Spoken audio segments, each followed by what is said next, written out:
I'm 71 now, so in the fall of 1983, I would have been 34 years old. One day, in that fall of 1983, I had my first experience of the portal. At the time, I didn't know the word portal. I'd never heard of such a thing, but I do remember many of the strange events which occurred that day. And in later years, I've tried to put them all together and figure it out. In any case, that morning, I looked outside and it was a cool, drizzly day, a little bit of rain, and I thought, I want to go for a bike ride. I want to go for a dirt bike ride up in the hills. And so I had to put on my full riding gear, which was wax cotton barber suit, helmet, gloves, boots, the whole deal. I went out, kicked my bike a couple of times. It started up. It was a really good bike. I'll have a picture of it here. Excellent bike if you just want to ride. Not a racing bike exactly, but it was capable of over 80 miles an hour. It was a really good bike, and it was as reliable as an anvil. It was a very tough bike. So I got my gear on, got on my bike, and just rode up the mountain. There was a road, big logging road from my place that went straight up into the mountains, went up to an elevation of about 3,000 feet, and turned right, curved around to the right, and then went straight for a few more miles directly towards a mountain. That mountain is 4,000 feet high. It's called Mount Elphinstone. You can find it on Google Earth if you like. I was headed over towards the mountain, and I could see it up ahead. And I'm riding through forest on a good logging road. And I'm riding along, and I was about a mile from the mountain at this point where I looked to my left, and there was this wall of green bush undergrowth at the side of the road. And I wasn't going very fast, and I slowed down and looked at this wall of green, and it had a hole in it. And the hole was dark inside, so I peered into the dark hole, and I saw a trail in there, which was easily rideable on my dirt bike. So I just turned left and went in that hole. Now, the next thing I'm aware of, after entering that darkness, the first thing I was aware of was riding down a big, wide logging road. This was a gravel road wide enough that two buses going in opposite direction could pass each other at 50 miles an hour with no problem at all. They'd stir up a lot of dust, but they could just cruise right on down that road at 50, 60 miles an hour, no problem. So here I am on my bike, riding down this road, and I'm headed towards Port Mellon, over in the direction of a big pulp mill called Port Mellon. There'll be more about Port Mellon here. So I'm heading on this big wide road, and I was going, not fast at all, maybe 30 miles an hour or something like that. And I thought, well, this is weird, because this road could not exist in this location. There was no road like this anywhere around my riding area, around my what's called the Sunshine Coast area. No way there's a road this big. Absolutely not. And so I'm looking up this road, and now I realized it was kind of a nice day. The sky was partially blue, and it was quite comfortable, nice riding along there at not a high speed. And I thought, where the heck am I? This is weird. There's no road like this up here. Could not be such a road. It's impossible. So I thought, well, Mount Elphinstone should be over my shoulder, behind me, to my right. Over my right shoulder, I thought. That's where it should be. So I twisted my body around while keeping riding. I twisted my body around and tried to look over my right shoulder, but it was very difficult, and all I could see where the mountain should be, I could see this whiteness. I could see some blue sky, some white clouds, but where the mountain should have been, it was just this whiteness there, and I couldn't stare at that because I had to keep my attention on riding the bike.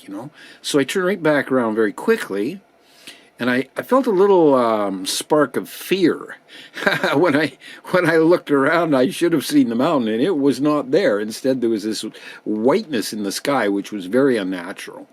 That's not something you would see naturally at all. It was not a cloud or any such thing.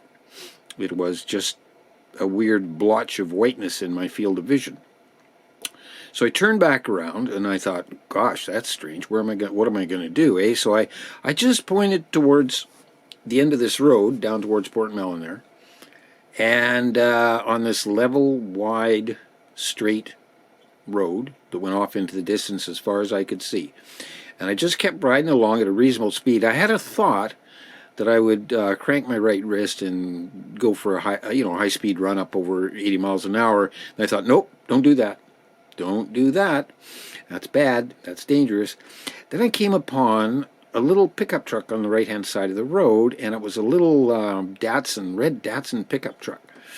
And I slowed down. I looked inside the pickup truck as I went by, and it was totally clean. It was like there was nothing in the cab and there was nothing in the box as I went by it. And I thought, oh, well, some guy's up here hiking through the bush or something. He parked his Datsun pickup there and hiked off through the bush, I thought. And I carried on down this road at just a normal sort of pace, And I'm going a few miles. And then the road started to narrow a bit and curved to the right.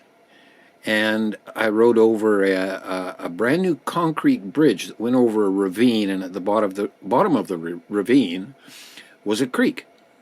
And I later found out that creek is McNair Creek, MC capital Nair McNair Creek. I rode over the bridge, looking around. I was a bit puzzled. I didn't know where the hell I was. Had no idea.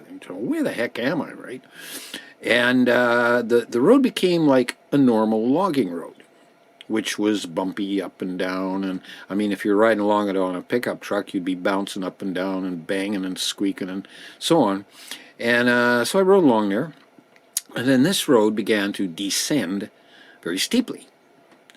And on my dirt bike, that was no problem. I just apply the rear brake a bit and just go down this very steep hills, down, through tall trees on both sides of the road. So I'm going down this tunnel through all these coniferous trees, or I think they're hemlock or cedar and fir and stuff like that, and very tall trees, maybe up to 2-foot diameter trunks, something like that. So I'm just riding down this very steep hill through all these trunks on both sides and a canopy up over top of me, and I'm going down and down and down, descending way down, and I eventually came out at the bottom on a paved road. And I turned to look to my right, and I saw a 2-lane paved road winding off through the forest to my left, or my right, I'm sorry. And then I thought, oh, where am I? I don't know where I am. So I turned to look to my left, and there was Port Mellon right there. It was quite near, maybe 200 yards away, something like that. Port Mellon is a gigantic pulp mill, so it's just a big factory, a big mill sitting there right on the edge of the ocean. Now I knew where I was. I descended down to sea level right beside Port Mellon. I'd been here before by the paved road in my pickup truck. I've been there before. And so I'm thinking, oh, well, this is where I am. Okay. So my bike was not legal to ride on the pavement, so I just turned right around, went right back up that hill, and up to the top. And I remember, I'd be up at about 4,000 feet up at the top of that road. And I remember going over that concrete bridge again. Brand new concrete bridge. Couldn't miss it. So I went over that, and I was headed home. I was just thinking, well, I'll go back home. look on my maps because I wanted to find this road on the maps, man. It was bizarre. So I just headed towards home, went right, just kept on going. And I don't remember exactly that time. After all, this was like 7 years ago, so I don't exactly remember everything about my trip home. But I do remember arriving back at home, parking the bike, going inside, getting warmed up, and then getting out all my maps. And I had a big drawer full of maps, huge drawers, loaded with every kind of map you could imagine, because that was my work actually back at that time. I was studying and doing environmental engineering, and I was studying forestry, and I had all these maps, And I go through these maps and try to find this road. It was not on the maps. No way. And I had at least 5 different kinds of maps that showed the same area.